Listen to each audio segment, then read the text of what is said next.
Mesdames, Messieurs, bonsoir. Je vous remercie d'être venus si nombreux pour la conférence de ce soir dévolue à la tapisserie de Bayeux. Le cycle dans lequel cette conférence s'inscrit s'appelle « Un restaurateur, une œuvre », ce qui tombe, c'est bien aujourd'hui puisque nous avons à voir une œuvre, mais quelle œuvre ? Une œuvre qui est un monument insigne du patrimoine national, pour ne pas dire du patrimoine mondial, et une œuvre de grande dimension, nous le verrons.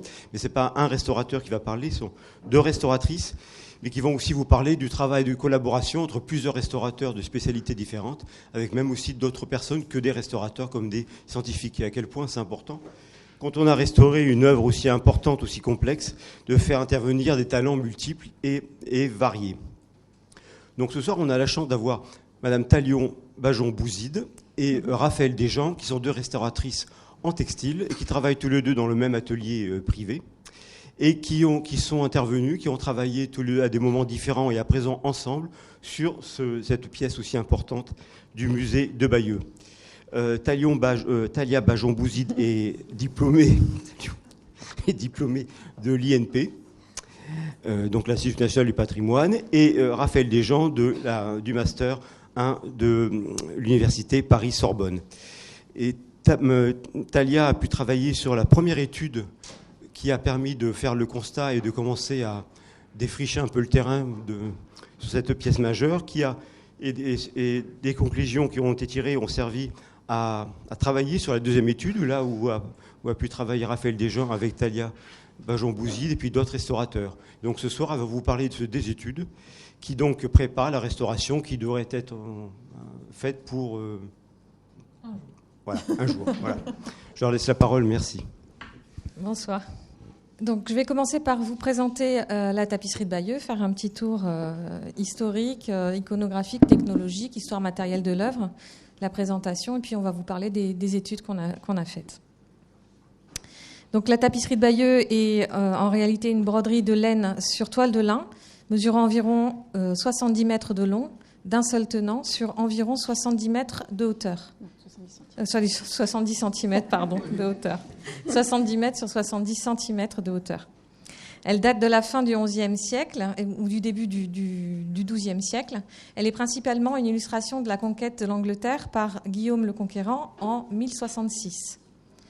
Considérée comme un bien national depuis 1794, elle est classée monument historique en 1840 et inscrite au registre de mémoire du monde de l'UNESCO en 2007. Elle appartient à l'État.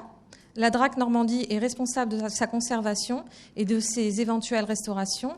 Et elle est en dépôt au musée de Bayeux, qui a la charge d'assurer sa présentation dans des conditions optimales.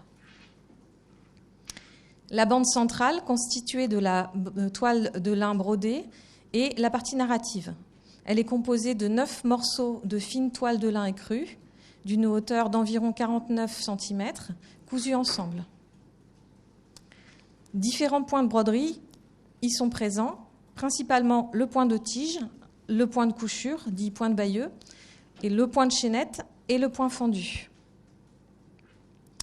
Au-dessus de la bande historiée se trouve la bande numérotée dont les chiffres dateraient d'environ du 18e, début 19e. Il s'agit de toiles de lin écrue mesurant environ 15 cm de hauteur, est constituée de 32 bandelettes de lin cousues, pas toutes identiques. Sur cette bande sont peints des repères chiffrés numérotés de 1 à 58 à intervalles variés, en corrélation avec les scènes qu'ils surmontent. Bien que très ancienne, cette bande serait plus tardive que la partie historiée. Enfin, en partie basse se trouve un galon en fibre cellulosique postérieur à la tapisserie, dont la date de pose est inconnue. Il mesure environ 43 mm de hauteur, donc environ 4 cm, et on y trouve quelques éléments brodés après l'installation de ce galon, comme ce motif de main qu'on voit là à droite, en bas, et surtout une ligne continue au point de tige qui court tout au long du galon. On peut apercevoir aussi sur les deux diapositives du bas. Ces rebroderies dateraient du troisième quart du XIXe siècle, ou postérieure à 1920, si l'on se fie à la bibliographie et aux analyses réalisées par le C2RMF, indiquant que certains fils de couleur sont teints à l'aide de colorants de synthèse. Enfin, le dosseret, qui est situé à l'arrière de la tapisserie et qu'on aperçoit en haut et en bas, date de la mise en place de la tapisserie dans sa vitrine actuelle en 1983. Il est très lourd et constitué d'un molleton de coton blanc épais cousu sur une toile de lin épaisse. Les 58 scènes représentées fourmillent de nombreux détails, source de documentation sur la vie au XIe siècle. On y voit par exemple des scènes de bataille avec de très nombreux chevaux. On y trouve 32 navires représentés et des détails de la vie quotidienne, comme des scènes de repas et des architectures. La tapisserie a été réparée de nombreuses fois. Elle présente de très nombreuses pièces, des réparations au fil et des restitutions de broderie. Les empiècements sont la plupart du temps placés sur le revers de la tapisserie, mais également sur la face. Donc là, vous voyez par exemple le détail d'une pièce qui était située au revers, et puis en grand, là, en vert, donc relevé les pièces qui étaient placées sur la face de la tapisserie. L'histoire matérielle de l'œuvre a été très précisément reconstituée dans le compte-rendu des restauratrices en 1982-83, dont nous avons d'ailleurs une des représentantes de l'équipe ici au fond de la salle. Les différentes campagnes de restauration qu'elles ont déterminées sont basées sur les observations qu'elles ont pu faire à l'époque du revers de l'œuvre. De nombreuses sources bibliographiques complètent les observations des restauratrices. Au XVe siècle, la tapisserie figure à l'inventaire du trésor de la cathédrale de Bayeux, inventaire datant de 1476. Il y est précisé qu'elle était exposée annuellement dans la nef durant la fête des reliques. En dehors de cette période, elle était roulée dans un coffre et conservée dans le trésor de la cathédrale. Au XVIIIe siècle, elle était toujours exposée dans la cathédrale durant quelques jours par an, puis à partir de 1794, conservée sur une bobine en bois dans la salle capitulaire. En 1803, à la demande de Bonaparte, l'œuvre est exposée à Paris, au musée Napoléon qui deviendra le Louvre. Elle retourne ensuite à Bayeux en 1804 à l'Hôtel de Ville, où elle est présentée à la demande sur un rouleau. Le rouleau est recouvert d'une toile lorsque l'œuvre n'est pas déployée. L'œuvre est signalée comme étant très dégradée, à ses extrémités notamment. La tapisserie est ensuite exposée dans une vitrine de façon permanente à partir de 1842 dans un meuble vitrine dit en coquille dans le bâtiment de la bibliothèque municipale, puis à l'hôtel du Doyen de 1913 à 1939. Elle est exposée de 1948 à 1983 à l'hôtel du Doyen. L'ancien séminaire de Bayeux est transformé pour accueillir la tapisserie dès 1983 et renommé à cette occasion Centre Guillaume le Conquérant. En 2013, la Direction régionale des affaires culturelles de Normandie, la ville de Bayeux et le conseil départemental du Calvados, rejoints par le conseil régional de Normandie, lancent un projet ayant pour objectif de profiter des travaux de réfection du musée pour améliorer les conditions de conservation, de présentation et d'interprétation de la tapisserie de Bayeux. En janvier 2020, un travail de constat d'état détaillé de la face de l'œuvre a été réalisé, comprenant un relevé des altérations, un diagnostic, un pronostic, des préconisations de conservation et une estimation du coût d'une éventuelle restauration.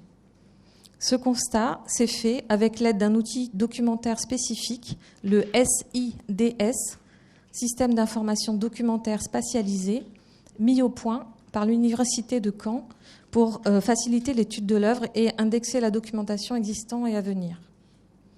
Ce travail de constat d'état a été mené par une équipe de 8 conservatrices-restauratrices, dont Aude Mansouri était mandataire, que j'ai assisté dans son mandat et pour la rédaction de notre première étude. Il est le fruit d'une étroite collaboration et d'un dialogue constant avec la DRAC Normandie, représentée par Cécile Binet, conseillère musée, Mathilde Labattu, conservateur régional des monuments historiques, avec également l'Université de Caen Normandie, qui a mis au point l'outil informatique dont je viens de vous parler et dont je développerai un petit peu par la suite, avec le musée de Bayeux, via Antoine Vernet, son directeur, Clémentine Berthelot, responsable du pôle documentaire numérique, qui nous a énormément documenté, qui nous a donné énormément de sources, et avec une assistance à maîtrise d'ouvrage par la Fabrique de patrimoine Normandie, représentée par Guillaume Debout et Antoine Cazin, ainsi que leur chargée de mission, Patricia Dalprat, conservatrice, restauratrice de textiles et consultante en conservation préventive. Donc, dans la première partie, j'aborderai les étapes de cette première étude, puis ses conclusions, et puis on poursuivra par la seconde étude. Donc, pour accompagner le projet, l'Université de Caen a développé une plateforme, le SIDS, spécialement pour la tapisserie de Bayeux. Le système permet de regrouper toutes les informations d'un point ou d'une zone précise de l'œuvre. Le système est inspiré des cartes géographiques. Il permet de naviguer un peu comme sur une carte,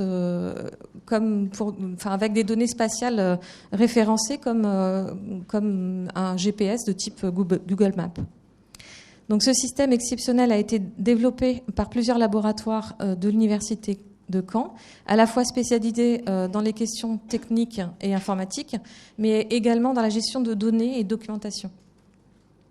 Et afin de constituer la trame de fond du SIDS, donc de l'outil informatique, une campagne de numérisation de photographie a été menée en 2017 par la Fabrique de patrimoine, qui a fait des prises de vue en haute définition, qui permettent de zoomer vraiment au plus près de l'œuvre, jusqu'au fil près, qui nous a énormément aidés.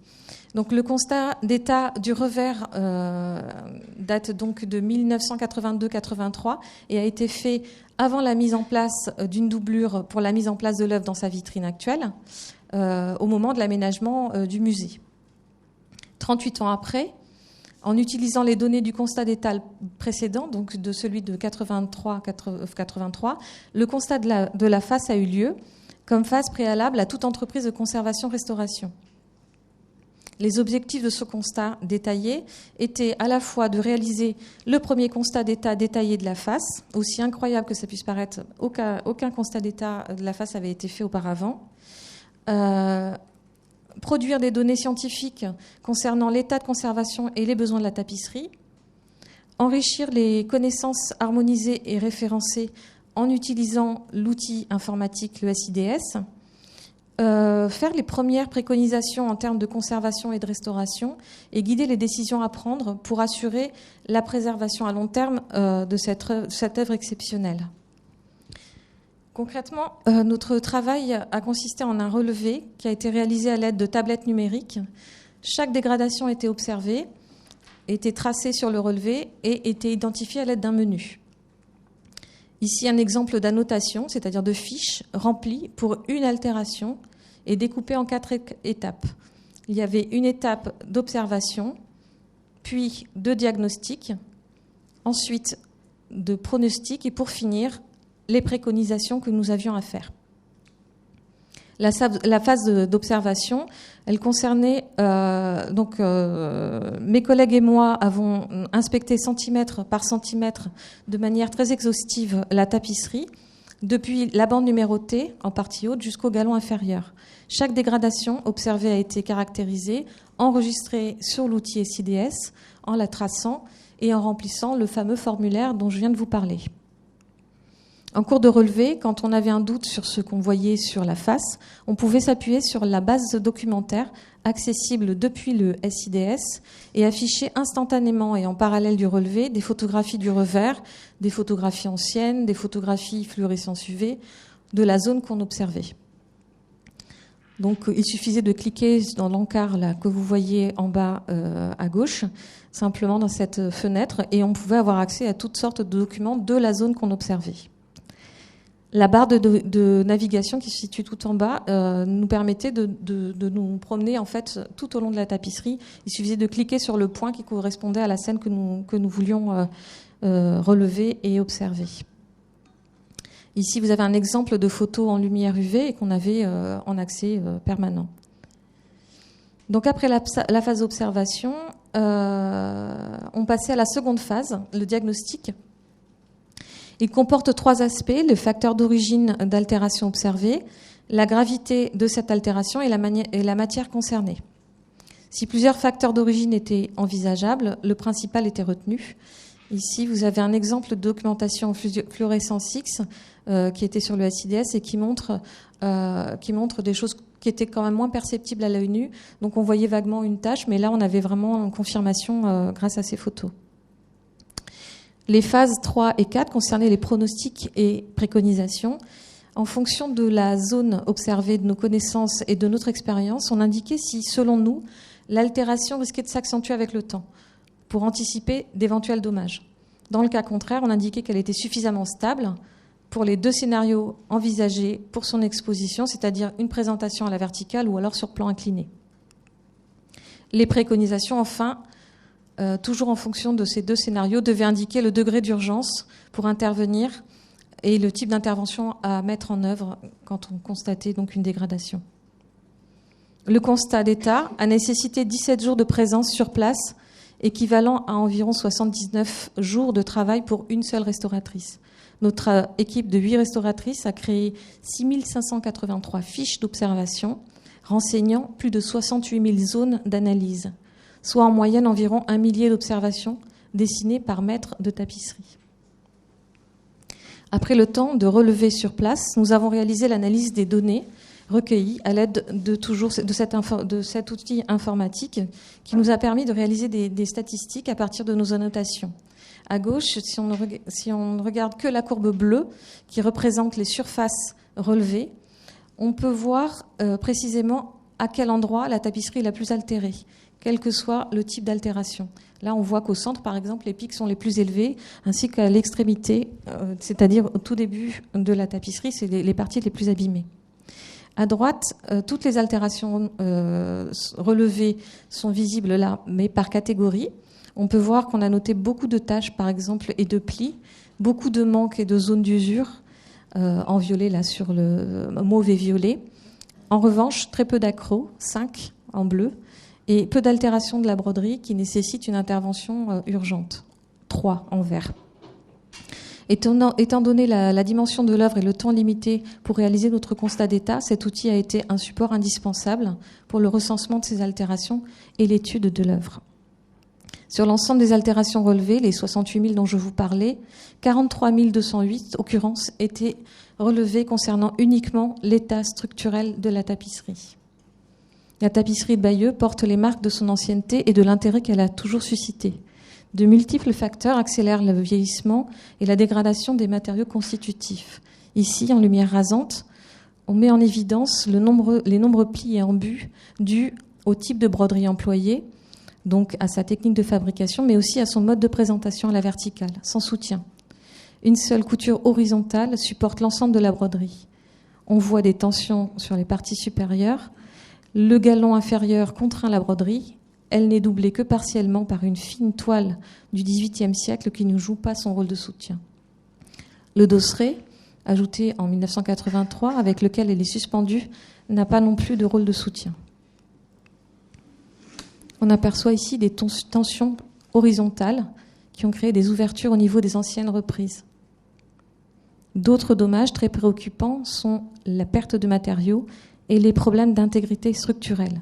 Si les multiples campagnes de réparation ont permis la conservation de l'œuvre, certaines de ces interventions sont paradoxalement aussi aujourd'hui source de dégradation, comme on peut le voir sur la photographie de droite, où sur le pourtour de la pièce, on voit que les tensions commencent à créer des déchirures et des ouvertures et des dommages donc de la toile de support.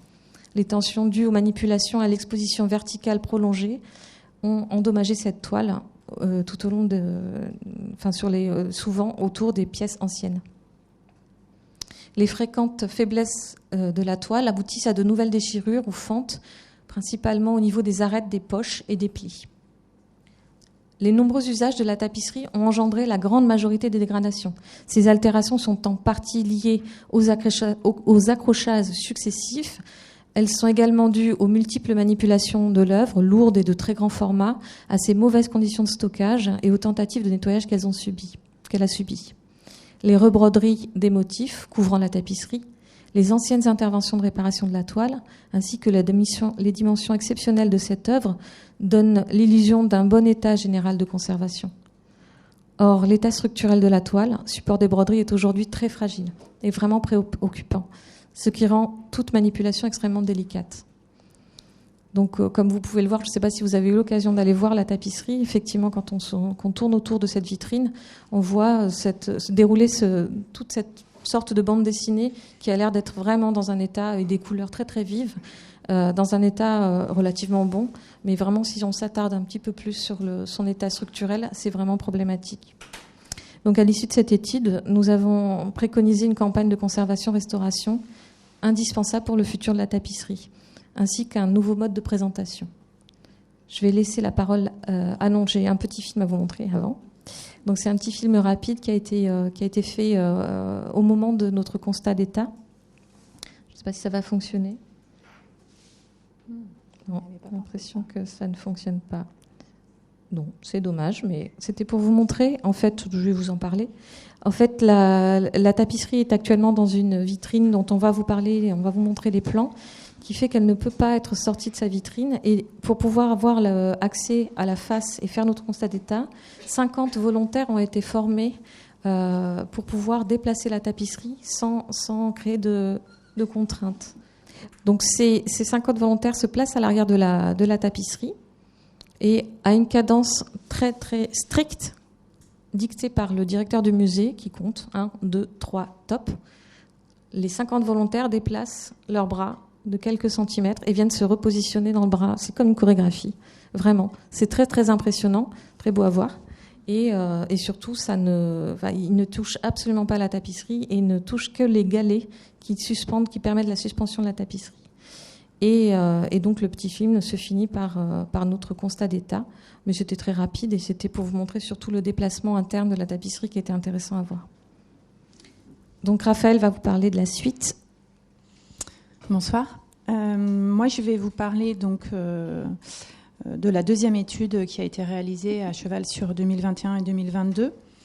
Donc, comme Talia l'évoquait, les conclusions de la première étude ont conduit à préconiser des interventions de conservation et restauration. Mais il fallait au préalable lancer une seconde étude autour de 3 axes de réflexion. Il fallait d'abord élaborer une stratégie pour l'extraction de la tapisserie de son local de présentation actuel. Donc, c'est-à-dire qu'il fallait réfléchir à une solution pour la sortir. Il fallait ensuite la préparer pour son transport vers le futur lieu de traitement de conservation-restauration et préconiser des aménagements spécifiques pour le temps de sa restauration. Et puis, enfin, réfléchir à l'accueil de l'œuvre dans sa future vitrine.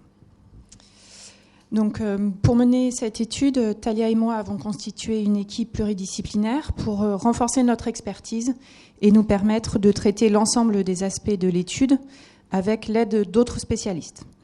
Donc, il y avait d'abord une préventiste qui fait également partie de notre atelier, Élodie Aparicio-Benz, qui intervient souvent sur des problématiques d'œuvres de composition et de dimension atypiques, et qui nous a aidés pour la partie extraction d'urgence notamment. Il y avait également la société SMASH, qui est composée d'une ingénieure en matériaux et docteur en mécanique et génie civil, Cécilia Gauvin, un conservateur-restaurateur support bois, ébéniste également, spécialiste des vitrines climatiques, Gilles Tournillon, et une conservatrice-restauratrice d'art graphique, doctorante en ingénierie aérospatiale et qui s'est fait une spécialité des problématiques de choc et de vibration. Leïla Sauvage, qui se sont chargés des monitorings, c'est cette équipe qui s'en est occupée, et qui ont réalisé, entre autres, avec nous, les plans de principe des structures qu'on avait imaginées et qui ont vérifié la faisabilité des différents supports. Enfin, nous avons également fait appel à 2 ergonomes pour compléter notre équipe. Ils ont mis l'accent sur les aménagements à faire pour travailler dans des conditions convenables pour cette vaste opération de conservation-restauration qui s'annonce. Le premier volet de notre étude concernait l'extraction de la tapisserie, donc une solution pour la sortir de son local actuel. Et nous avons souhaité distinguer 2 types d'extraction. Il y a d'abord ce qu'on a appelé l'extraction en cas d'urgence absolue, qui est à différencier de l'extraction programmée. nous avons défini et élaboré 2 stratégies distinctes adaptées à chacune de ces situations. Mais au préalable, il fallait déjà faire le tour des différentes contraintes auxquelles on devait faire face, celles liées à l'œuvre, donc sa taille exceptionnelle, son poids, son état de conservation, et aussi les contraintes liées au lieu d'exposition, la vitrine, l'espace autour, et enfin s'appuyer sur l'existant et les méthodes ayant déjà fait leurs preuves. Mais revenons d'abord sur cette tapisserie, cette œuvre hors norme, pardon. Pour rappel, donc, la tapisserie fait 70 mètres de long. Et pour vous aider à vous représenter un peu ce que ça donne, on a fait pour nous aussi, en préalable à l'étude, un petit essai. On s'est mis dans un parc, on a mesuré 70 mètres de long. Et donc, vous avez une petite idée de la distance que ça représente. La photo est assez parlante. Pour le poids, on estime que la tapisserie seule fait à peu près 30 kilos, ce qui serait manipulable dans l'absolu, hormis ses dimensions. Mais elle est actuellement présentée avec un dosseret et elle est donc beaucoup plus lourde. On évalue l'ensemble à une centaine de kilos. Par ailleurs, comme Talia l'a évoqué, elle est extrêmement fragile structurellement, ce que le constat a mis en évidence. Concernant maintenant le lieu, l'espace, là aussi il y a beaucoup de contraintes. Donc vous avez ici un plan de la vitrine, de son espace intérieur, avec ce système un peu en sablier. Donc l'espace disponible pour les manipulations, vous avez des images à l'écran aussi qui permettent de se rendre compte. Donc l'image du bas, c'est dans les conditions du constat d'état en 2020. Et vous avez sur l'image de droite les 2 piliers qui créent ce passage étroit du sablier. Donc voilà, l'espace intérieur rend la circulation très, très compliquée. Voilà. L'autre contrainte du lieu, c'est la question des accès. Donc des accès pour cet espace, il n'y en a que 2. Il y a d'abord l'issue de secours qui est située au bas d'un escalier. Donc c'est celui que vous voyez sur l'image de gauche. Donc cette issue de secours est très étroite. Il faut donc emprunter un escalier. Le virage est assez serré. Et on voit sur la photo de droite l'arrivée en 1983. Vous voyez que c'était quand même déjà assez compliqué. Et on a considéré que ce n'était pas vraiment une option raisonnable, étant donné l'état de conservation de la tapisserie, d'envisager à nouveau un passage par cet accès, surtout qu'il y a d'autres contraintes qui se sont ajoutées sur le passage au-delà de cet accès. Et l'autre accès, c'est le sas technique, qui est situé tout au bout de la vitrine. Donc vous voyez sur l'image de gauche, on est à une extrémité du local et on voit la petite ouverture tout au fond. Ça vous donne une idée de la distance à parcourir, de l'étroitesse des accès. Et donc sur les 2 images de droite, vous voyez l'accès par le sas. Donc ce sas technique, il est situé au bout de la vitrine. Et il donne accès sur le hall d'accueil du public. Et là, le problème, c'est que ce passage est très étroit. Il faut franchir 2 portes qui sont placées en biais, mais c'est le seul passage possible. Voilà. Donc l'axe de circulation en biais avec un objet de 70 mètres de long est évidemment très contraint. Dans son local, la tapisserie est suspendue à l'aide de galets à un rail continu, ce qui signifie en termes d'extraction que l'œuvre doit être coulissée en totalité sur ce rail avant de pouvoir être sortie du local. Et devant la tapisserie, il y a la vitrine, et au dos de la tapisserie, il y a des panneaux que vous pouvez voir sur la photo de droite, qui sont des panneaux en bois très lourds, sans poignée, et qui en plus doivent être retirés dans un ordre précis. Donc la vitrine actuelle qui date de 1982 est munie d'un système d'extinction à incendie très performant. Il s'agit de bonbonnes de gaz placées au centre du local interne de la vitrine. Le gaz qui se propage en cas d'incendie est un gaz qui opère par étouffement du foyer et en abaissant le taux d'oxygène. qui est l'élément indispensable à la combustion. Et donc, en dessous du seuil minimum, le feu s'éteint. Donc, ce système est très performant, ce qui nous a amené à considérer que les cas d'urgence correspondraient à des situations d'urgence absolue. Donc, c'est uniquement en cas d'attentat, de panne du système anti-feu, même si on nous a garanti qu'il était infaillible, il faut quand même l'envisager, de ruissellement majeur s'il y avait à gérer un incendie ailleurs dans le bâtiment. Voilà, donc c'est les cas que nous avons imaginés comme nécessitant éventuellement une extraction d'urgence absolue. Et dans ce cas, il faut sortir la tapisserie. Pardon. Oui. Excusez-moi, j'ai perdu le fil. Ouais. Donc il faut la sortir de la tapisserie de son local assez vite pour la sauvegarder. Donc dans ce contexte, c'est essentiellement le délai d'intervention qui dicte les choix. Notre rôle était donc de guider les équipes vers des mesures d'urgence pragmatiques à mettre en place en amont pour faciliter une éventuelle extraction. La rédaction d'un plan d'urgence à proprement parler, c'est vraiment un travail qui est à la croisée des responsabilités internes du musée. Donc, excusez-moi. Donc, la rédaction d'un plan d'urgence, nous, on a pu donner des éléments, mais il doit se faire en interne pour des raisons aussi on va dire, de mise en œuvre. Nous, on peut émettre des préconisations, mais il faut que le musée, ses équipes et toutes les personnes en charge de la conservation de la tapisserie puissent se saisir du sujet et trouver des solutions qui soient qu'on puisse mettre en œuvre facilement.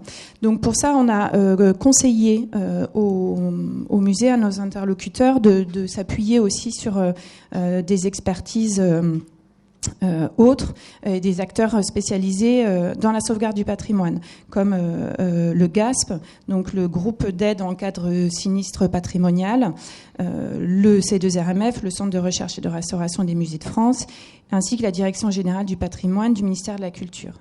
Et pour ça, nous avons suggéré 2 pistes à étudier. Le remplacement des galets par des systèmes de crochets qui permettraient de détacher la tapisserie rapidement.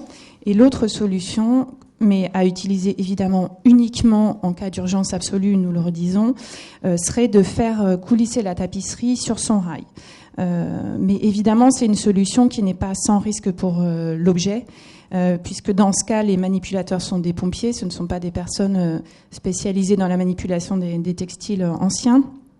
Le contexte est anxiogène, donc voilà, c'est vraiment la solution de dernier recours, mais qu'il était de notre devoir aussi de proposer.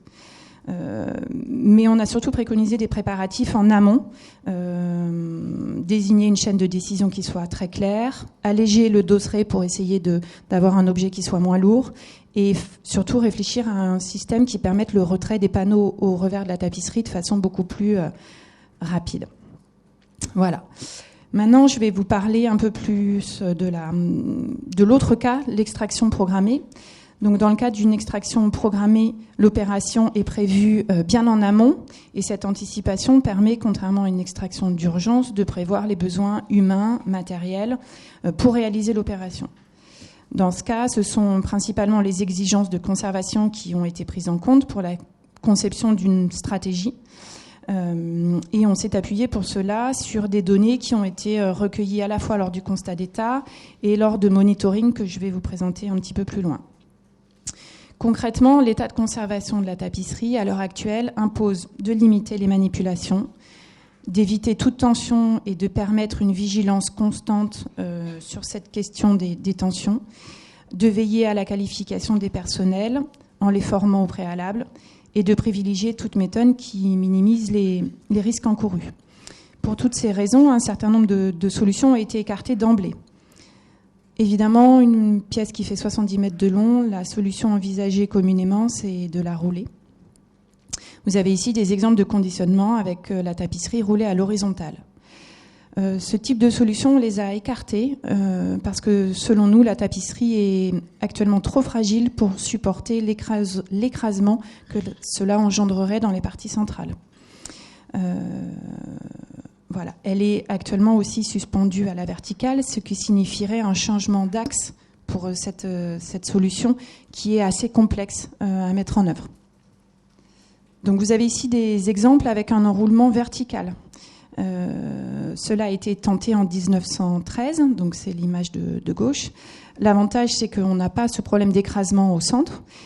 Et donc nous avons voulu faire des essais nous-mêmes avec un facsimilé de 20 mètres réalisé par nos soins pour les besoins de l'étude. C'est les images que vous avez à droite. Donc nous avons choisi pour ça un rouleau de gros diamètre, 50 cm, pour limiter les épaisseurs et les problèmes de déformation et d'écrasement à l'enroulement. Malgré tout, on observe des plis et aussi un affaissement du tissu. De plus, par extrapolation, nous évaluons le diamètre final de l'ensemble à 1,20 m, ce qui ne passe pas les portes d'accès du local, sans parler du poids total à la fin. Voilà. Donc, 2 stratégies, ça c'était les stratégies que nous avons étudiées puis écartées. 2 autres ont été un petit peu plus approfondies. 2 solutions, les stratégies qu'on a appelées à l'horizontale et à la verticale. Donc, dans la stratégie horizontale, la tapisserie devait être conditionnée à plat. Et dans la stratégie verticale que Thalia vous présentera, la tapisserie resterait suspendue. Voilà. Ces 2 solutions ont été conçues théoriquement en s'appuyant sur les expériences précédentes, puis mises en situation à échelle réduite, enfin mise en œuvre grandeur nature, et enfin mise à l'épreuve in situ avec le facsimilé. Donc la solution dite horizontale s'appuyait sur le conditionnement qui avait été réalisé en 1983 par nos collègues. Vous voyez ici le système de boîte avec des plateaux coulissants qui avait été conçu et qui permettait de conditionner la tapisserie en accordéon à plat, mais sans qu'elle repose sur elle-même. Donc ça nous paraissait une solution à creuser. Le seul souci de cette solution, c'est le twist, la torsion imposée à l'objet pour passer d'une présentation verticale à un conditionnement à l'horizontale. Donc vous avez ici des images qui montrent des moments un petit peu périlleux dans les manipulations. Voilà. Donc l'enjeu de cette solution, c'était pour nous de minimiser les risques lors de ce changement d'axe, de ce fameux twist. Nous avons donc conçu et fabriqué un prototype d'une structure porteuse qui nous permettait, nous l'espérions, d'accompagner en douceur la torsion de la broderie. Donc vous avez ici des images lors de la mise à l'épreuve de cette solution qui, il faut le dire, nous semblait théoriquement la meilleure. Mais la mise à l'épreuve a été très instructive puisque les inconvénients se sont avérés rédhibitoires, contrairement à ce qu'on pensait. Il faut d'abord évoquer la pénibilité des tâches parce qu'on a passé beaucoup de temps avec les bras levés et dans des positions très inconfortables. Elle nécessitait beaucoup de manipulateurs, ce qui occasionnait beaucoup de confusion et de gêne dans les manipulations. Il y avait également une forte emprise au sol. Et l'autre inconvénient, c'est que le mouvement de la tapisserie, qui est quand même très long puisqu'elle mesure 70 mètres de long, n'était pas fluide. En fait, c'est la mise en caisse qui imposait son rythme et donc toute l'opération était vraiment trop longue. Et enfin, les manipulations pour la mise en caisse étaient complexes et assez risquées. On a constaté beaucoup de tension sur le facsimilé. Et je vais laisser la parole à Thalia, qui va vous présenter l'autre solution. Donc la stratégie d'extraction à la verticale est partie de la position actuelle de la tapisserie dans sa vitrine. Donc, et de la volonté d'éviter ce fameux changement d'axe qu'on avait expérimenté pour la mettre à l'horizontale. Et éviter les twists et les tensions que ça occasionnerait. Donc en amont de la sortie de la tapisserie, on a envisagé de retirer le dosseret pour alléger le système, enfin le retirer en partie en ne laissant qu'une partie une dizaine de centimètres dans la partie supérieure pour pouvoir accrocher un système de pinces. Donc ces pinces crochets sont placées sur le bord supérieur du dosseret, ainsi qu'une fine toile de coton pour protéger le dos de la tapisserie des frottements. Je rappelle que les opérateurs sont placés donc vraiment à l'arrière de la tapisserie et ne manipulent que les crochets. La face de la tapisserie pourra être surveillée tout au long de l'extraction. Il n'y aura aucun contact direct avec la tapisserie. La structure de transfert est constituée d'un cadre de bois sur roulette et de panneaux de polycarbonate mesurant environ 2,50 mètres, enfin 2,50 mètres de long et une hauteur de 1 mètre sur à peu près 16 mm d'épaisseur. Ils sont enchâssés dans cette structure en bois de 5 cm d'épaisseur. Cet encadrement en bois permet de renforcer la rigidité des panneaux, de visser les charnières, de placer des roues sous les panneaux, ainsi qu'un câble en acier auquel sera suspendue la tapisserie. Pour éviter tout enfoncement de la tapisserie à l'intérieur des panneaux, les panneaux sont recouverts d'une mousse de plastazote. La disposition en accordéon engendre, j'ai sauté une étape, mais des taquets séparateurs placés aux angles permettent d'éviter au moment de refermer nos paravents, dont je vais vous parler juste après, d'éviter l'écrasement de la tapisserie. J'ai sauté une étape, donc ça va vous paraître un peu plus clair après. Donc ici, vous voyez représenter 3 espaces. L'espace interne à la tapisserie, la vitrine, où se situe actuellement la tapisserie, le sas entre les 2 espaces, puis l'espace extérieur. Et les attributions de tâches par poste. Pour élaborer et décrire la stratégie d'extraction programmée, on a préféré profiter du système déjà en place qui fonctionne très très bien, dont je vous ai parlé tout à l'heure, avec ces 50 volontaires appelés les opérateurs et employés par le musée pour déplacer systématiquement la tapisserie. Et à partir de ce protocole mis en place et déjà en place, on a extrapolé donc l'extraction totale de la tapisserie.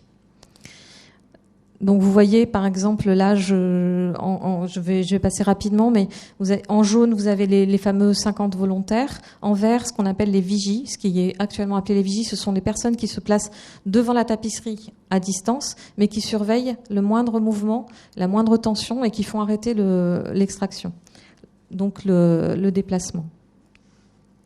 On va arriver, donc vous comprendrez mieux ce que je veux dire par paravent.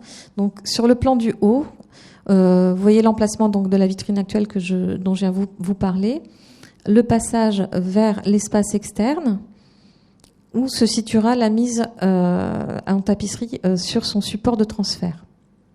On a vu tout à l'heure avec Raphaël que le sas était très exigu et que la sortie était complexe. Donc une fois la tapisserie sortie de la vitrine par l'équipe interne, le relais est pris par l'équipe restreinte dans le sas, puis par l'équipe externe à l'extérieur, donc pour la mise en place de la tapisserie sur son dispositif. Donc là, vous avez vu du dessus, la tapisserie coulisse sur un rail ou sur un câble rectiligne jusqu'à un emplacement où se situent deux panneaux déployés qui correspondent à peu près à 5 mètres de long. Ici, les panneaux sont prêts à être déployés et sont déployés au fur et à mesure pour venir y placer la tapisserie. Donc l'étape suivante consiste à replier les panneaux. On replie les 2 panneaux qui sont déployés côte à côte. On les replie comme un livre. On les tire vers l'intérieur de l'espace et pour les replier. Des tubes sont mis en place, des tubes de mousse en polyéthylène sont placés dans les replis internes et externes de la tapisserie aux extrémités des panneaux pour permettre d'éviter les plis. La mise en place doit être maîtrisée pour ne pas entraîner de nouvelles déformations. Je ne suis pas très très claire là, mais je vais vous montrer plus précisément sur les photos d'après. Voilà. Donc là, vous avez ici nos fameux paravents repliés et donc avec la tapisserie suspendue dessus au niveau des câbles avec l'aide de crochets et nos fameux petits rouleaux de mousse qu'on vient placer à l'intérieur du repli et à l'extérieur pour éviter d'avoir des plis marqués sur la tapisserie. Et donc, voilà, les postes sont attribués très spécifiquement à chacun des intervenants qui mettent en place le système. Il permet une compréhension rapide du mouvement si on prépare en amont avec l'équipe. Donc ce système en accordéon a permis d'extraire la tapisserie de son local, de la rassembler en fait en un petit système de transfert qui pourra rouler et être déplacé, puis redéployer au moment voulu devant le mobilier de restauration. Voilà, vous voyez le système de transfert refermé avec les rouleaux sur les côtés, les rouleaux à l'intérieur et la tapisserie suspendue sur le système de transfert. Donc nous avons relevé, il y aura 28 panneaux en fait pour l'ensemble de la tapisserie. Cette disposition de la tapisserie à la verticale et en accordéon, même si elle nous semble être la plus adaptée, ne peut être que temporaire et ne doit en aucun cas durer au-delà d'une durée très limitée dans le temps. Parce qu'elle est suspendue, elle continue à être suspendue, donc forcément on se doute qu'il y a encore des tensions. Donc elle ne peut pas rester dans ce module trop longtemps suspendue. Donc c'est grâce à l'ensemble de notre groupement que nous avons pu élaborer et puis tester 2 systèmes d'extraction pour n'en retenir qu'un, et que nous avons conçu également un plan de travail en privilégiant des positions de travail ne mettant pas en danger l'œuvre et permettant d'optimiser un travail sur le long cours. Là, je vous parle donc de notre deuxième volet le deuxième volet de notre étude, qui donc comprend une étude de l'espace et du plan de travail. Donc, je suis passée assez rapidement du transfert à la deuxième partie de notre étude. Donc voilà la deuxième partie de notre étude. Lors de cette étude, on a travaillé en collaboration, donc comme on le disait, avec 2 ergonomes. Il s'agit pour eux, dans un premier temps, de comprendre notre métier et notre façon de travailler, les postures qu'on pouvait avoir. Là, vous avez des exemples de postures qu'ils ont pu constater qui étaient inenvisageables sur le long terme.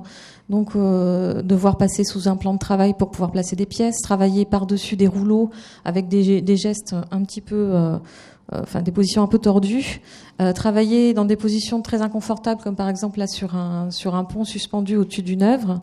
Donc toutes ces choses-là ils ont pu constater tout ça avec nous, et on a pu élaborer un cahier des charges avec Raphaël pour pouvoir élaborer donc un plan de travail qui soit plus adapté.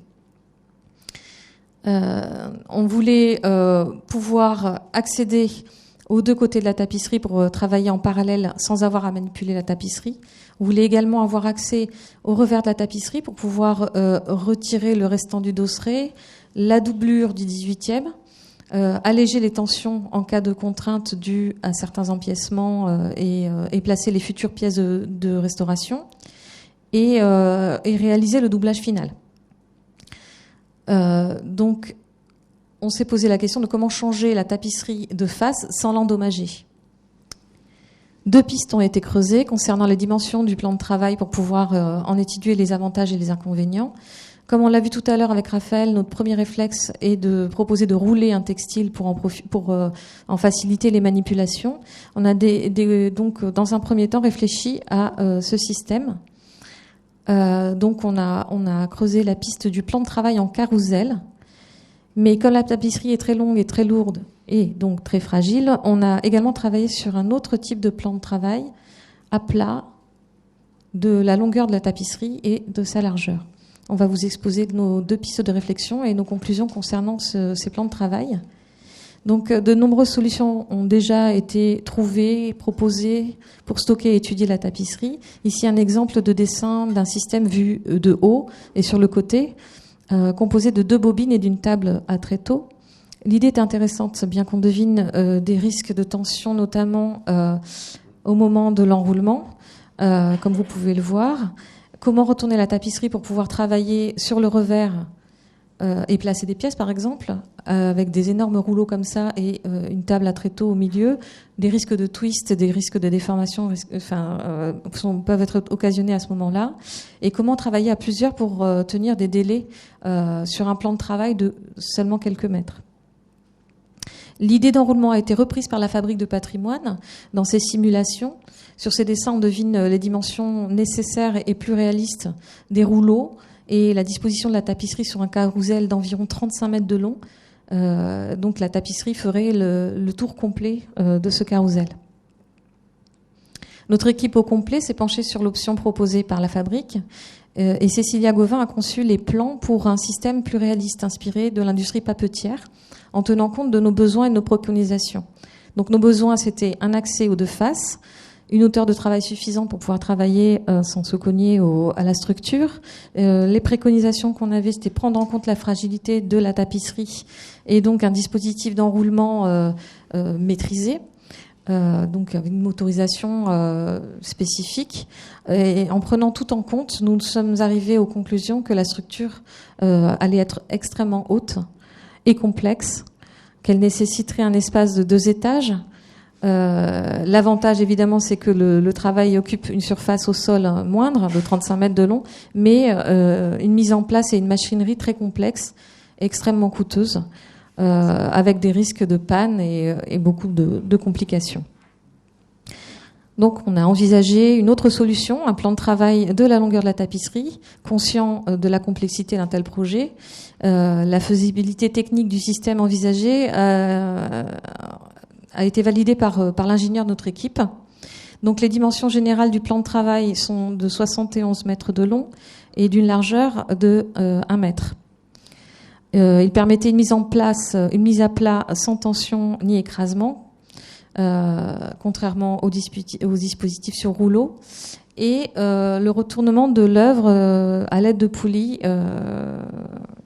Pour ce système, nous avons été inspirés par un système d'accrochage de tapisseries de très grand format mis en place à la Cité internationale de la tapisserie d'Aubusson. Donc vous voyez les photos là, où nous avons donc repris ce système de poulies pour essayer d'imaginer un plan de travail et des manipulations sans risque pour l'œuvre. Juste un petit ajout, l'idée c'est de pouvoir retourner la tapisserie dans son ensemble en une seule fois, en une seule manipulation. C'est ça l'enjeu qu'on s'était fixé. On voulait essayer de trouver une solution pour faire ça. Voilà, en fait on s'est inspiré d'un système qu'on utilise très régulièrement nous en tant que restauratrice. C'est-à-dire que quand on a une œuvre assez longue, très très fragile, on place une sorte de couvercle, de capot sur le dessus de l'œuvre, on a un plateau en dessous, on maintient les deux panneaux bien solidaires et on retourne l'ensemble de la tapisserie, de préférence à 2, de la tapisserie du textile de l'objet à retourner. Et donc on s'est inspiré de ce système-là. Et vous allez comprendre comment. Donc le plan de travail est composé de 2 parties. La partie haute d'un système de poulies et de câbles permettant l'installation et le retournement de la tapisserie quand c'est nécessaire au cours de traitement. Et une partie basse avec des piétements en profilé, aluminium, des panneaux en plexiglas voilà, donc, et puis un capot. Voilà, vous avez un plateau pour poser la tapisserie et le capot par-dessus pour venir le refermer, maintenir l'ensemble solidaire et retourner. Donc le plan serait composé de 48 modules de 1,50 m de large sur 85 cm de profondeur et peuvent être fixés les uns aux autres pour être solidaires, mais aussi être indépendants les uns des autres. À gauche, vous voyez un module composé donc du piétement, du plateau sur lequel serait posée la tapisserie et du capot de protection.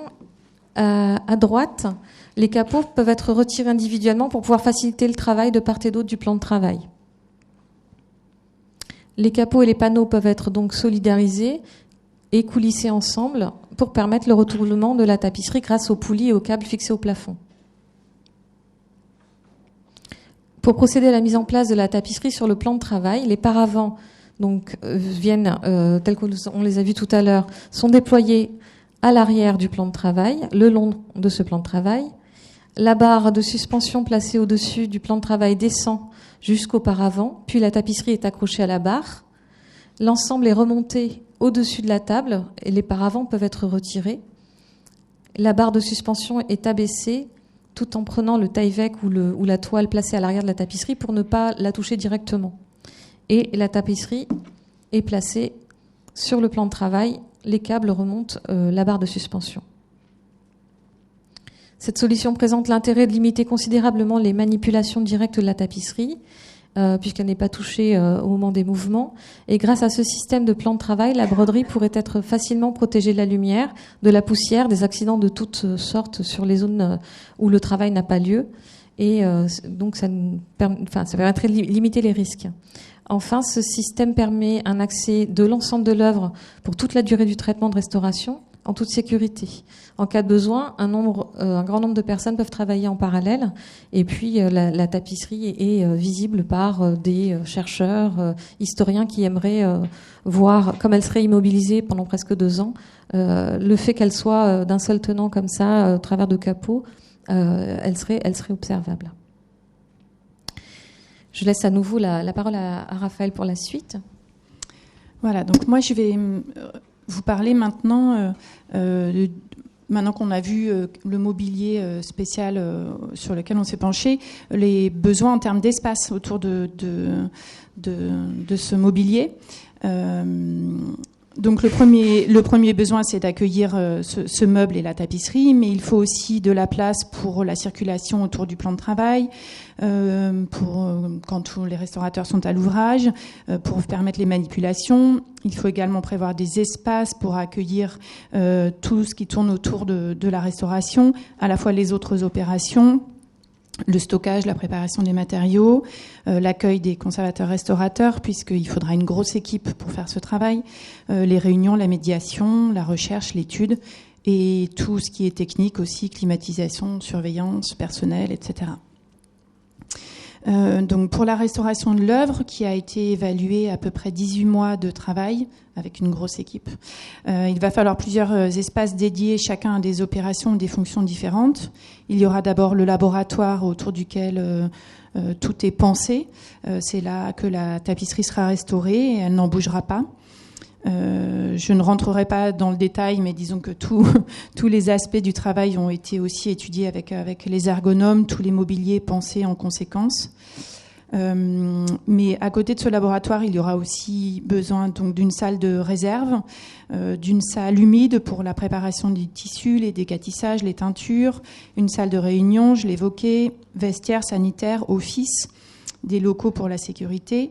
Et vient ensuite la question de l'accueil du public, sur laquelle je vais revenir juste après. Et donc cette première phase de réflexion s'est concrétisée sous la forme d'un schéma fonctionnel qui s'affiche à l'écran et qui nous permettrait de mieux saisir les liens entre les différents espaces et les différents besoins. Voilà, donc j'évoquais la question du public parce que nous avons tenu à concevoir nos plans de principe pour l'espace en proposant un accès partiel au public, dans des conditions adaptées bien sûr et dans le respect du travail des restaurateurs. Vous le savez, depuis plusieurs années, l'attrait des visiteurs pour les coulisses des musées, en particulier pour le travail des restaurateurs, ne cesse d'augmenter. Il y a de nombreuses institutions qui se prêtent au jeu. Et étant donné le délai très long de restauration, 18 mois, je l'évoquais, prévu pour la tapisserie, nous pensons qu'une solution qui permettrait de maintenir le lien entre le public et la broderie mérite d'être étudiée. Donc évidemment, il y a plusieurs conditions qui s'imposent pour la conception, l'organisation d'une telle éventualité. Il ne faut pas déranger le travail des restaurateurs, mais dans cette optique, nous avons imaginé une galerie de visite qui pourrait être placée le long du laboratoire, donc à l'opposé des espaces de travail et des locaux techniques. Voilà, qui permettrait du coup à des groupes de venir voir le travail en cours. Mais ça signifie aussi forcément d'autres espaces à prévoir pour l'accueil de ce public. Donc vous avez ici un plan de principe élaboré avec l'aide d'un architecte sur la base de ce cahier des charges, avec donc au centre le plan de travail avec la tapisserie, qui est en blanc, en vert autour les espaces de restauration, en rouge les espaces de circulation. Voilà, tout ce qui apparaît en bleu à l'écran, ça concerne vraiment les locaux pour les conservateurs-restaurateurs. En gris, les locaux techniques, et en rose, les espaces en lien avec les visiteurs. Voilà. Ensuite, après la restauration, il fallait aussi qu'on se penche sur les préconisations pour une future vitrine. Donc là, il y a des enjeux muséographiques qui nous concernaient pas, mais par contre, on nous demandait des conseils sur une future présentation qui s'était actée déjà depuis longtemps, se ferait en 70 mètres linéaires. Mais la question, c'était de réfléchir à une éventuelle inclinaison du support de présentation. Donc le travail de l'ingénieur au sein de notre groupement a consisté à réaliser entre autres un monitoring de la tapisserie in situ pour mieux appréhender son comportement hygromécanique en fonction du climat. Donc plusieurs zones ont été choisies pour étudier en particulier le revers de la tapisserie, parce que l'idée c'était que l'objet continue à être présenté au public, donc il ne fallait pas gêner. Et donc nous avons mesuré les déformations et le climat pendant 3 campagnes qui duraient chacune 1 mois par une technique dite de corrélation d'images numériques en 2 dimensions.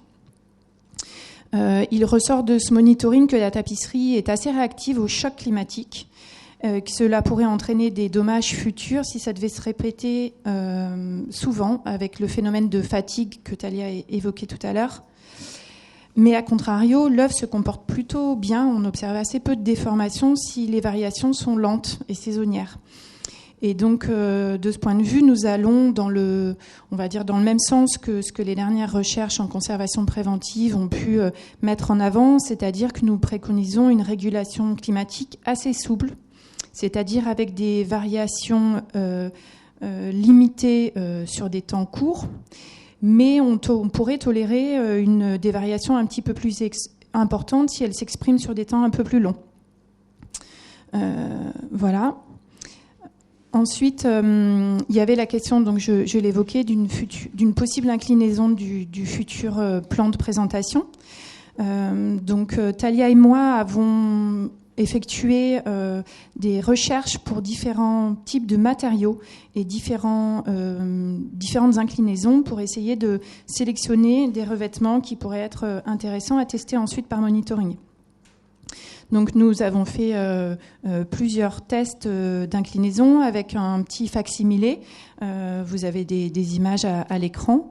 À l'issue de ces tests, on a eu d'abord la surprise de constater que pour certains objets, on atteignait une inclinaison qui dépassait largement les 90 degrés de la verticale, puisque vous voyez sur la photo qui est complètement à droite que l'objet ne s'est pas détaché alors qu'il est pratiquement retourné. Et on a retenu 2 types de tissus qui étaient assez intéressants et qui ont donc fait l'objet d'un monitoring par la suite. Donc ces 2 revêtements ont été suivis avec des facsimilés qui ont été soumis à un monitoring pendant un temps assez long. On a testé donc à la fois le rôle des revêtements et aussi le rôle de l'inclinaison.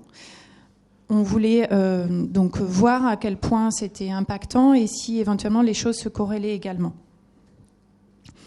À l'issue de ce second monitoring, les conclusions sont que évidemment les tensions sont plus fortes si l'inclinaison est plus forte, mais qu'il y a quand même un revêtement de type microfibre qui permet d'atténuer assez fortement les effets de cette inclinaison, ce qui permettrait peut-être une présentation avec un angle assez fort, ce qui est assez intéressant pour des questions de muséographie. Voilà.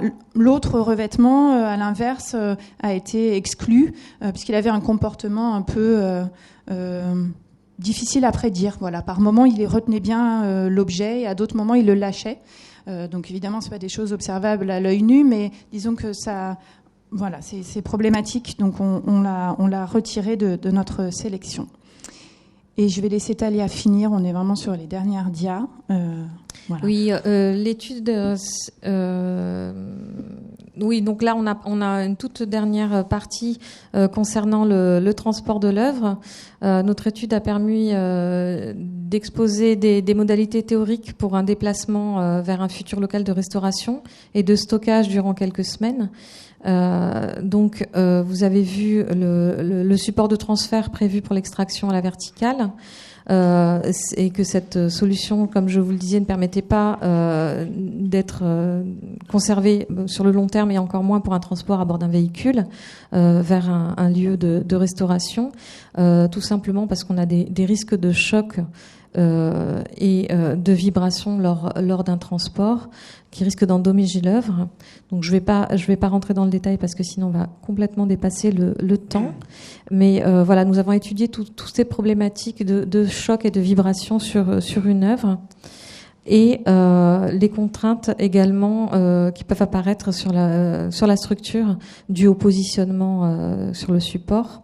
Donc des tensions horizontales, des tensions verticales. Et donc pour pallier à ça, on a proposé des interfaces appropriées, des systèmes garantissant la sécurité de la tapisserie avec des matériaux de tampon et de calage choisis spécifiquement pour ce type de conditionnement et pour la tapisserie, et soulager les tensions éventuelles, les frottements, les risques de va-et-vient, de mouvement et de flottement de la tapisserie dans la structure.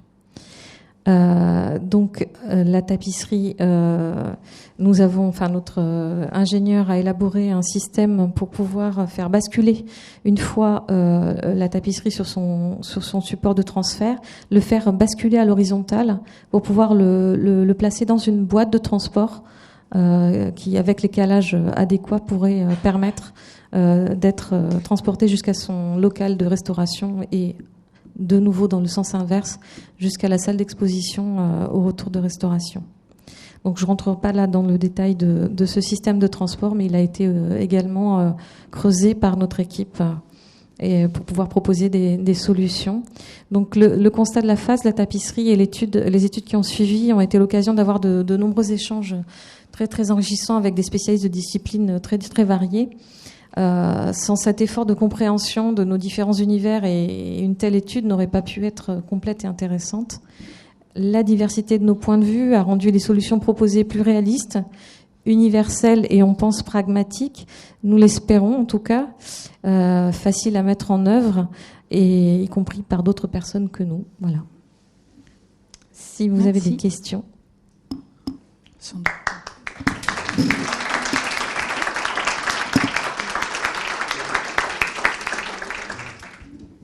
Je vous remercie beaucoup toutes les deux parce que c'était vraiment extraordinairement intéressant. Hein, où l'expérience en conservation-restauration rejoint l'ingéniosité.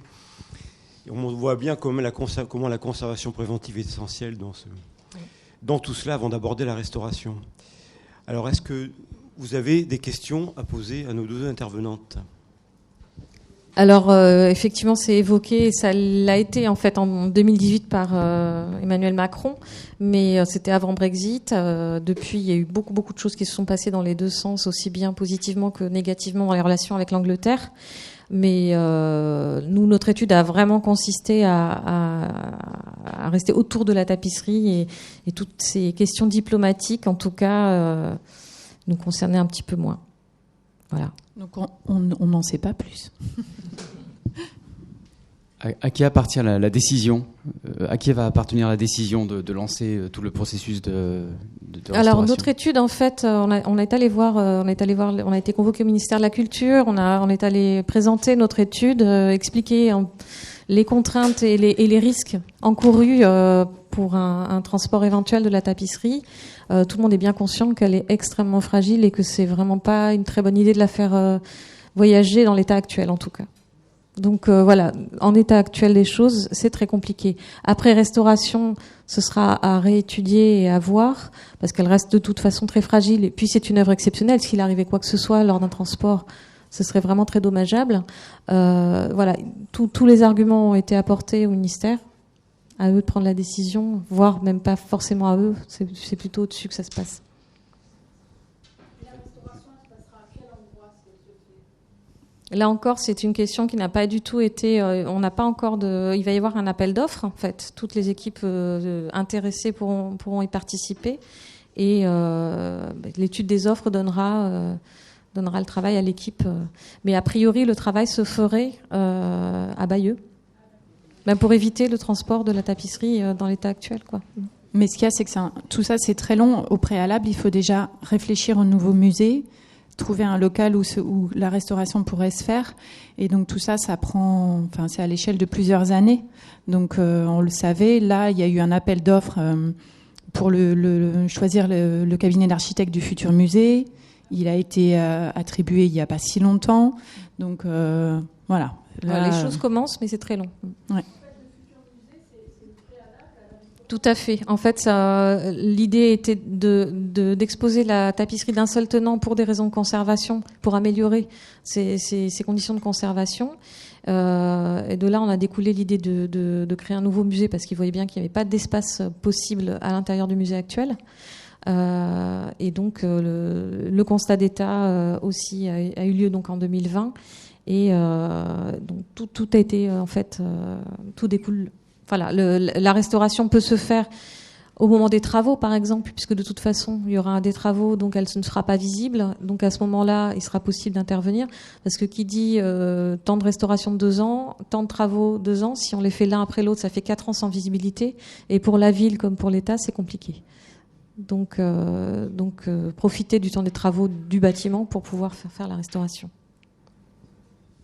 J'imagine que l'équipe de l'université de Caen qui a été impliquée dans le SIDS, oui. SIDS, j'imagine que ça implique Dominique Roux, c'est ça ? J'étais pas directement en rapport avec Dominique Roux. Ouais. D'accord. Mais en tout cas, c'est cette équipe à Caen, qui travaille également sur les interprétations de manuscrits à travers oui, tout à fait, la documentation, effectivement, et les données indexées. Oui, tout à fait. Et est-ce que eux envisagent une restitution en ligne ? Oui, le SIDS normalement doit être mis en ligne s'il n'est pas déjà en partie mis en ligne. Ah d'accord, déjà. Il y a possibilité, enfin en tout cas c'était évoqué, donc je ne sais pas vraiment si ça a été fait, je ne suis pas allée voir récemment, de pouvoir se promener un petit peu tout au long de la tapisserie et pouvoir l'observer. Parce que ça, ce serait quand même une accessibilité inédite pour cette œuvre, et puis très très complète avec toutes les photos que vous avez montrées. En très haute définition, donc possibilité de zoomer sur des détails pour qui que ce soit. Enfin, c'est très très intéressant. Et à distance, tout à fait. Y a-t-il encore des questions ?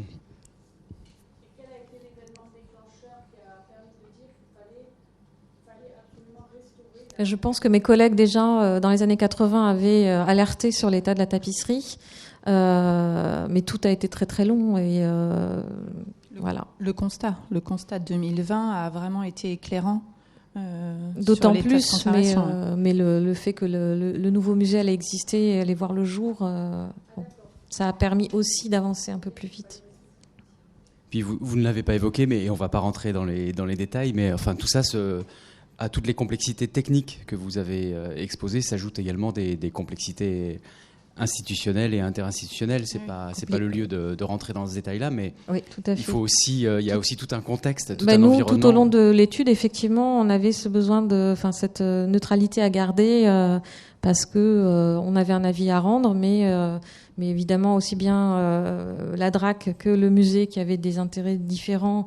Et la ville aussi. Et la ville, oui, le musée et la ville, évidemment, avaient des intérêts et des envies de conclusion qui allaient dans leur sens, qui n'étaient pas toujours, ils n'étaient pas toujours d'accord. Et nous, on avait cette direction à tenir, puisque c'était un avis d'experts à donner, et ne pas se laisser influencer par des idées politiques ou des agendas aussi. Nous, c'est vrai qu'il fallait qu'on...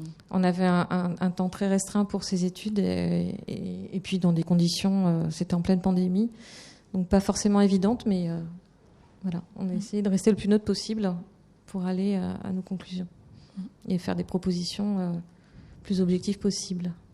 Et si vous la restaurez dans un autre lieu que dans le futur musée, par le refascier un transport, après l'avoir restauré, pour l'amener dans le nouveau musée. Pour l'amener, voilà. Et c'est ce qu'on a préconisé, c'était que ce soit le plus proche possible, en fait, que ça ne voyage pas trop loin. Donc ce sera aux alentours, dans Bayeux, en fait, aux alentours du musée. Enfin, on espère. Le fait de plier la toile, même si les traces sont envolées, ça ne va pas altérer les fibres? Alors, en fait, ce qu'on fait, c'est que comme on l'arrondit, c'est un peu comme quand on l'enroule, finalement. En fait, il n'y a pas de pli marqué. Justement, ces petits rouleaux qu'on met en mousse relativement souple permettent de ne pas casser ces endroits-là. Mais il est bien évident que c'est quand même une petite tension qui est créée. Et c'est pour ça qu'on dit que c'est vraiment très temporaire et que ça ne doit pas du tout dépasser un certain laps de temps, pas au-delà de quelques semaines, juste le temps du transport, le temps de la mise en place dans la future vitrine, etc. Oui, ça doit être rapide. C'est pour ça que notre instinct premier, c'était plutôt de choisir l'autre solution. On était persuadé que l'autre solution serait plus satisfaisante. Mais en fait, l'état de conservation de la tapisserie s'est quand même dégradé. Et donc, on voit bien là qu'il y a des tensions qu'on a constatées pendant les manipulations qui ne seront pas supportables par la tapisserie. Donc, c'est pour ça que la mise à l'épreuve était très, très intéressante, déjà pour réaliser concrètement, et puis aussi pour que les équipes du musée qui, le moment venu, devront s'investir pour s'impliquer pour ces manipulations, adhèrent aussi au projet. Et eux-mêmes étaient très réticents sur cette solution à la verticale. Et ils ont été littéralement conquis parce qu'en fait, les manipulations... Là, tout ce qu'on vous montre à l'écran, c'est figé, on ne se rend pas bien compte, on a l'impression que c'est très appareillé, mais en fait, c'est extrêmement fluide. Ça se passe avec beaucoup de fluidité. On a fait le compte du nombre de personnes nécessaires. En fait, il faut peu de restaurateurs vraiment experts pour surveiller. Les manipulations sont très aisées, très intuitives, ce qui n'était pas du tout le cas avec l'autre solution. Et donc c'est vrai que toutes les personnes qui nous ont aidés, que ce soit à la DRAC ou les personnes de la DRAC ou les personnes du musée, ont été assez surprises et enthousiasmées. Voilà, donc... Et puis oui, ce qui leur paraissait être un peu complexe théoriquement, en fait, au moment des manipulations. Donc on l'a fait in situ avec les personnels du musée, une partie du personnel du musée, quelques personnes de la DRAC, nous-mêmes, et puis l'assistance à maîtrise d'ouvrage. Et très rapidement, ils ont tout de suite compris le mouvement, et le mouvement était très très simple: ouvrir les paravents, les refermer, les rouvrir, les fermer, les stocker dans un sens, placer les petits rouleaux. Enfin, vraiment, tout était très très effectivement fluide. Et on se rendait compte qu'on pouvait interrompre le mouvement sans problème s'il y avait quoi que ce soit, une tension remarquée par quelqu'un qui dirait stop, on arrête là. Là, il y a un pli qui se forme.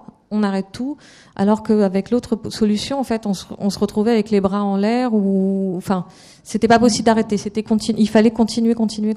Et puis en termes de temps, ce système à la verticale, on a évalué qu'il fallait, je crois, genre 20 minutes pour conditionner les 70 mètres de long. Voilà, mais bon, après, il y a en amont, évidemment, énormément de choses en amont, un temps quand même assez important en amont de préparation.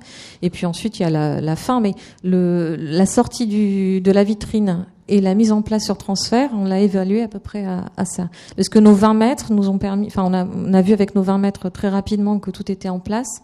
Et ensuite, on a extrapolé pour les 70. Parce qu'on conditionne 5 mètres à chaque fois. Donc même si elle fait 70 mètres de long, en fait, c'est assez rapide. Si le système, la coordination est bien huilée, c'est un gain de temps. Enfin, quand bien même ça serait le double comparé à l'autre solution, on est vraiment sur quelque chose qui est une opération qui est faisable de A à Z dans une journée. Voilà. Est-ce que les locaux de la restauration auraient vocation à être pérennes comme justement centre de restauration, centre de recherche, une fois la restauration de la tapisserie terminée ? Là, on n'en a aucune idée. Mais vraiment aucune, parce que c'était une des pistes qu'on avait évoquées, nous, c'était de faire la restauration dans le musée, dans la future salle d'exposition. On s'est dit, puisqu'il va y avoir une salle d'exposition de 70 mètres de long, profitons-en. En plus, elle sera climatisée, elle sera sécurisée, enfin, tout y était. Sauf que ça voulait dire qu'il fallait préparer d'abord, faire les travaux de la salle d'exposition, puis finir les travaux du musée autour. Ça voulait dire restaurer l'œuvre dans un endroit qui serait en travaux, avec les risques que ça comporte. Ouais. Il y avait beaucoup trop de risques, donc ils n'ont pas voulu retenir cette option-là. Et là, en ce moment, ils sont encore en recherche, soit d'un local qui serait déjà existant, soit pourquoi pas en construire un temporaire ou pérenne pour d'autres choses. Ça, on n'en sait pas beaucoup plus. Moi, j'ai une question un peu iconoclaste au sens propre du terme. Étant donné la fragilité de l'œuvre, est-ce qu'il n'était pas envisageable à un moment donné, ou est-ce que vous l'avez envisagé à un moment donné, de simplement la démonter en panneau ? Elle n'est pas démontable du tout, parce que les broderies, certaines passent sont vraiment... Superpose des coutures. Elles ont été cousues ensemble. Les panneaux ont été cousus d'abord, puis la broderie faite par-dessus. Donc ils ne sont pas du tout démontables. Et c'est pour ça que je dis d'un seul tenant, même si elle est faite en plusieurs, elle est d'un seul tenant parce que la broderie, en tout cas, court tout au long de la toile. Dans les altérations, quelle est la part de Alors la lumière, il y a une grande partie de la tapisserie qui est complètement décolorée. On l'aperçoit vraiment. En fait, c'était quand elle était exposée très longtemps en sorte de coquille. Il y avait une partie de la tapisserie qui était vraiment face à des fenêtres et à la lumière du jour, donc elle a décoloré totalement, tandis que l'autre partie était à l'arrière de la vitrine et donc protégée de la lumière. Donc quand on se promène un peu rapidement, on peut voir ces deux contrastes. Et la toile, de toute façon, les fibres s'abîment, s'altèrent avec la lumière, même s'il n'y a pas de manipulation. Si on laisse une toile face à une fenêtre, elle finit par se dégrader. Et on voit des traces, on a constaté des traces de coulure, d'eau, etc. Il y a eu des tentatives de nettoyage, on l'a vu tout à l'heure sur la lumière UV, avec des grandes zones presque décolorées. En fait, il y a eu des tentatives de nettoyage, mais qui n'ont pas très bien fonctionné. On peut faire face à ce problème de décoloration? Pas du tout. Ouais, la fibre est chimiquement altérée et les colorants sont dégradés et il n'y a aucun retour en arrière possible. C'est impossible, irréversible. On peut dater la période à laquelle la structure sera finalement complètement dégradée? La toile, c'est très difficile, le vieillissement, et tout dépend aussi si elle est manipulée ou pas, si elle reste en suspension dans sa vitrine. Telle qu'elle est là aujourd'hui, il y a vraiment beaucoup de tension. Après, optimum, ce serait dans le noir, à plat. Ah oui, elle pourrait. Là, elle a quand même un certain âge, mais dans quel état elle survivrait? Est-ce qu'elle serait à lambeau d'ici 1000 ans? J'en sais rien. Et on a vu que les restaurations antérieures avaient finalement plus ou moins dégradé. Certaines, oui, pas toutes. Certaines ont vraiment réussi à stabiliser certaines zones. Si j'ai bien compris, ça avait été fait dans les années 80. Oh non. Dans les années 80, mes collègues ont juste observé le revers. Non, ces restaurations datent du 19e en grande majorité, voire encore plus anciennes. Et les techniques de restauration permettent de restaurer. Elles sont plus douces en fait. C'est une intervention de stabilisation. Et on fait en sorte de stabiliser les zones altérées. Et s'il y avait des problèmes de tension quelconque, ce sont nos restaurations qui céderaient avant la toile. Normalement, en principe, on utilise des fils de restauration extrêmement fins, avec des aiguilles courbes qui viennent de la chirurgie oculaire, donc vraiment très très très fines. Et oui, on est capable de faire des choses beaucoup moins impactantes en fait. Voilà. Mais on n'exclut pas qu'à un moment il faille retirer nos restaurations. C'est pour ça aussi qu'on essaie de faire des interventions qui soient facilement réversibles. C'est-à-dire si à un moment on se rend compte dans 50 ans, si les techniques ont évolué, si ce qu'on a fait finalement a mal vieilli, qu'on puisse le retirer facilement. Donc c'est pour ça qu'on a toujours tendance à privilégier des techniques plutôt par couture que par adhésif. Tout ça, tous ces choix sont dictés par un... Très très légère en fait. C'est vraiment le minimum possible. Enfin, on est vraiment très peu interventionniste. On ne va pas rentrer dans la matière. On va essayer de la soutenir au maximum. Donc il va y avoir une étude sur la partie comment on va la restaurer.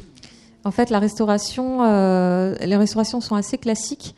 Et quand on restaure une œuvre, on rédige un rapport de restauration. Et dans ce rapport de restauration, toutes les techniques qu'on aura observé, les questions qu'on se sera posées autour de ces œuvres, de ces dégradations, quand il faudra trancher pour un type d'intervention ou un autre, tout sera rédigé dans ce rapport de restauration qui sera remis à la fin de la restauration. Donc tout sera vraiment écrit et précisé. Mais ce qui est envisagé a déjà été préconisé au moment du constat. Ouais. Le constat d'état. Les conclusions du constat d'état, déjà, on a donné des préconisations. Quid justement des restaurations du 19e? Est-ce que vous envisagez de les retirer ou est-ce que ça risquerait d'endommager l'œuvre? Uniquement quand elle crée des problèmes de tension, de contrainte. Uniquement. C'est-à-dire que là, on voit notamment le galon qui se trouve dans la partie inférieure qui est extrêmement contraignant. Et c'est vraiment problématique parce qu'il est quand même ancien malgré tout, même s'il date du 19e. Mais en fait, il n'a pas aujourd'hui de réel intérêt puisqu'il n'est pas d'origine. Il contraint énormément. Donc, dans un premier temps, tenter d'alléger. Et puis, si vraiment on voit que ça continue à contraindre, proposer une dépose. Et les anciennes pièces, par exemple de restauration 19e, ne vont pas être enlevées systématiquement. Uniquement si elles posent des problèmes de contrainte et si on doit pouvoir intervenir et qu'il faudra peut-être localement retirer 1 ou 2 points pour pouvoir placer une de nos pièces de soutien, par exemple. C'est ça qu'on préconise. Si vous arrivez à l'exposer tout en longueur, est-ce que ce serait envisageable un système qui permette de baisser le plan d'exposition afin de réduire les tensions, comme c'est fait, par exemple, je sais que c'est fait au musée des abattoirs à Toulouse avec un grand rideau de sel de Picasso qui est relevé pendant 6 mois pour qu'on puisse quand même le voir, même si ça risque vraiment de l'endommager s'il est dans cette question pour longtemps. Alors on avait proposé, Raphaël et moi, au moment de la restauration de la Dame à la licorne, un système un peu comme ça, c'est-à-dire de l'exposer sur un plan légèrement incliné, parce que les tapisseries sont de toute façon habituellement toujours exposées de façon verticale. Donc on ne pouvait pas proposer de les faire allonger. De toute façon, elles sont trop grand format pour avoir quelque chose à plat. Donc on avait proposé un plan légèrement incliné qui soit modulable. Mais en fait, en réalité, c'est très très peu, voire même pas du tout utilisé. Et puis, c'est quand même quelque chose qu'on a proposé pour la future vitrine, malgré tout, puisqu'on voulait s'inspirer de notre système de plan de travail là, avec possibilité de retourner et de faire pivoter la tapisserie, le plan, et donc de garder ce système de coulisses sur la base. Et peut-être pendant les temps de repos, par exemple le mois de janvier où le musée est fermé, rabattre la tapisserie, la remettre à plat pour les tensions. Mais d'un point de vue pragmatique, on ne peut pas imaginer que tous les matins, hop, ils allaient remonter 70 mètres et les remettre à la... Voilà. Donc pour des questions pratiques et d'entretien et de coûts aussi, parce que ça finirait par enrayer le système sans doute. Enfin voilà, d'un point de vue pratique, c'est vrai que ça ne serait pas envisageable de devoir monter, descendre la tapisserie tous les jours. Et justement, ces tensions risqueraient. Il y aurait un système, enfin quelque chose, une impression d'élastique en fait, à force de descendre, monter, les fibres finiraient par se fatiguer à force. Alors que si elles sont sur un plan, même si c'est légèrement incliné vertical, et si c'est stable, elles vont finir par garder en fait cet état de tension, mais il y aura moins de va-et-vient et de fatigue des fibres que si on change trop souvent de position. Mais de toute façon, c'est vrai qu'on a préconisé que le support de présentation, même s'il est incliné pour tout le temps de la présentation, c'est-à-dire 7 jours sur 7, sauf 1 mois par an, que pour des opérations de maintenance, de recherche, de dépoussiérage, le support puisse être mis à plat. Donc nous, on a préconisé que ça soit possible. Après, clairement, ça ne sera pas fréquent, mais ça sera possible, parce qu'il faut qu'on puisse y avoir accès. Voilà. Et puis si à l'avenir, d'autres recherches nous montrent que l'inclinaison qu'on a préconisée ne convenait pas, on n'est pas infaillible, peut-être que des chercheurs diront bah non, il faut changer l'inclinaison, mais on n'aurait pas à tout refaire, on pourrait modifier cette inclinaison en fonction de la demande.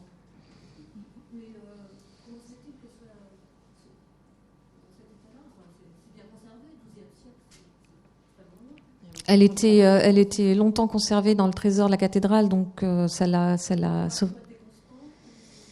Oh, sûrement pas. Non, c'est souvent très humide et très froid et variable, mais non, elle était quand même de dimension exceptionnelle. Elle avait été sans doute commandée pour des personnages très importants, donc, mais elle a été sauvée au moment de la Révolution. Elle a failli être découpée et utilisée comme vieux chiffon en fait, et elle a été sauvée et puis et préservée parce qu'elle était digne d'intérêt. Donc ensuite, même si des efforts ont été, on l'a vu, hein, il y a eu différents types de stockage inventés, proposés, etc. pour essayer de la garder. C'est que tout le monde s'est rendu compte qu'elle était exceptionnelle. Donc après, la broderie en elle-même, elle est en partie reconstituée. Ça n'est pas forcément partout la broderie d'origine. Mais la toile est d'origine. Si je comprends bien, il y a 2 types de restauration. Il y a la toile elle-même et les broderies. Alors, ce sont les 2 matériaux qui sont constitutifs de l'œuvre. La toile est extrêmement altérée. Bon, la broderie, j'en ai moins parlé, on en a moins parlé là, mais elle est à certains endroits un petit peu pulvérulente quand même. La laine est très très fragilisée. Là, on ne pourra pas y faire grand-chose. En revanche, la toile, qui est le support et qui porte le poids de la broderie et qui supporte la broderie, l'ensemble, qui est structurel, elle, il faut vraiment, vraiment intervenir. En priorité, oui. Il y a quelques endroits où la broderie se défait un petit peu et il faudra intervenir, mais c'est vraiment, vraiment prioritairement la structure, donc la toile. Eh bien, je vous remercie, mesdames. Merci. Merci.